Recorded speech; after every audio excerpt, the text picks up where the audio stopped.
Assalamualaikum warahmatullahi wabarakatuh. Good morning everyone. I hope you're happy today, okay? Here I will present a presentation about Qiraah Al-Quran. But before starting the presentation, let me introduce my member, and I'm Azza Rizky Tajriani, Rizna Esri Fisabilillah, Anissa Fajar Utami, and Salsa Nabila Rizky. We are from group 2. Ya, kami dari kelompok 2 yang akan mempresentasikan materi mengenai Qiraah Al-Quran. Selamat menyaksikan, have a good time watching. Apa itu qiraah Al-Quran? Qiraah secara bahasa adalah bentuk jamak dari qiraat. Qiraah diambil dari kata qara'a, lalu dibentuk masdarnya menjadi qara'a yaqra'u qira'atan wa qur'anan, yang berarti menghimpun atau membaca. Makna asalnya juga mempunyai arti mengumpulkan dan menghimpun. Artinya menghimpun huruf-huruf dan kata-kata satu dengan yang lainnya dalam suatu ucapan yang tersusun rapi. Sedangkan menurut terminologi, qiraah memiliki istilah yang cukup beragam. Hal ini disebabkan oleh keluasan makna dan sisi pandang yang dipakai oleh ulama tersebut, seperti yang dikemukakan oleh Abdul Fattah Al-Qadi, yaitu ilmun yu'rafu bihi kaifiyatin nutqi bil kalimatil qur'aniyah wa tariqi adaiha wa ihtilafan ma'azwin kullu wajhin linaqilihi, yang artinya ilmu yang membahas tentang tata cara pengucapan kata-kata Al-Quran dan cara penyampaiannya, baik yang disepakati maupun yang diiktilafkan, dengan cara menyandarkan setiap bacaannya kepada salah seorang imam qiraat. Latar belakang terbentuknya qiraah. Al-Quran merupakan petunjuk bagi umat manusia, selalu dikaji sejak zaman dahulu sampai sekarang ini dalam berbagai aspeknya, dari aspek sejarah turun, sejarah pembukaan, penafsiran, aspek kandungan makna, gramatika, sampai pada aspek cara membacanya sesuai qiraah. Seiring penyebaran agama Islam dan menyebarnya para sahabat dan tabi'in mengajarkan Al-Quran di berbagai kota, menyebabkan timbulnya berbagai qiraah. Perbedaan antara satu qiraah dan lainnya bertambah besar pula, sehingga sebagai riwayatnya tidak bisa lagi dipertanggungjawabkan. Jenis-jenis qiraah Al-Quran. Qiraah berdasarkan kuantitas.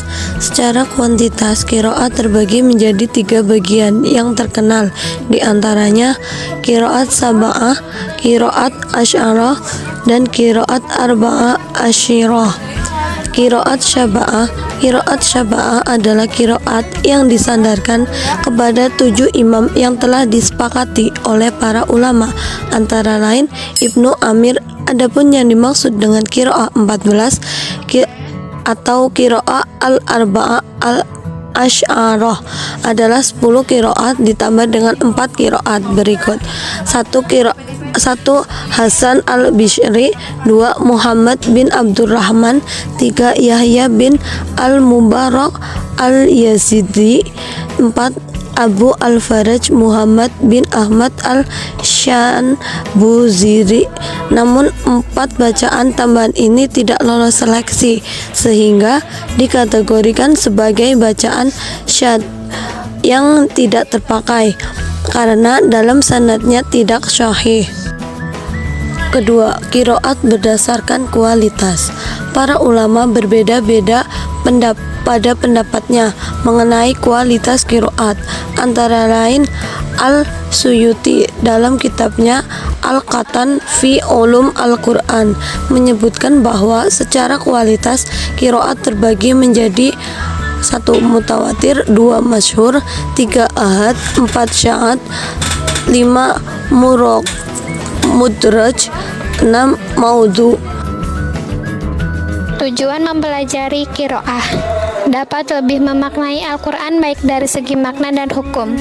Jadi di sini kita tidak hanya membaca Al-Quran asal-asalan, tapi harus tahu bagaimana makna dan hukum yang ada di dalam Al-Quran. Contohnya itu hukum tajwid dan makhorijul huruf di Al-Quran, sehingga kita bisa membaca Al-Quran atau mengqiraah Al-Quran dengan baik dan benar sesuai aturan hukumnya.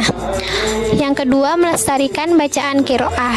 Nama melestarikan bacaan qiraah ini maksudnya biasanya kan di pondok-pondok suka diajarin qiraah, jenis-jenis qiraah. Nanti kita belajar qiraahnya tuh kayak gimana. Dan itu untuk melestarikan bacaan qiraah yang sudah ada pada zaman dahulu. Yang ketiga, mempermudah pembacaan Al-Qur'an. Biasanya di setiap pondok atau di setiap instansi selalu ada metode-metode pembacaan Al-Qur'an atau jenis-jenis qiraah kayak gitu ditentukan kepada mahasiswa-mahasiswinya atau santri-santrinya agar bisa mempermudah atau memperlancar bacaan Al-Qur'an. Bisa juga bisa mempermudah hafalan tahfiz. Yang keempat, menjaga Al-Qur'an dari penyimpangan dan kerusakan. Dan yang kelima, untuk membuktikan kemukjizatan Al-Qur'an. Adapun manfaat dari qiraah ialah 1. Tetap terjaganya kitab Allah dari perubahan dan penyimpangan. 2. Meringankan dan memudahkan qiraah. Ketiga, menunjukkan kemujizatan Al-Qur'an. Dan 4. Menjelaskan ayat yang masih mujmal. Implementasi pembacaan Al-Quran. Implementasi metode qiraati dalam meningkatkan kemampuan baca tulis Al-Quran. Qiraah Al-Quran adalah pedoman umat muslim di dunia. Diwajibkan bagi kita semua untuk belajar membaca dan menulis Al-Quran. Seharusnya anak didik membaca dan menulis Al-Quran itu dibiasakan sejak kecil karena sangat penting pada fase awal guna memahami isi kandungan Al-Quran. Namun, yang terjadi pada saat ini banyak sekali yang kurang bisa dalam membaca Al-Quran.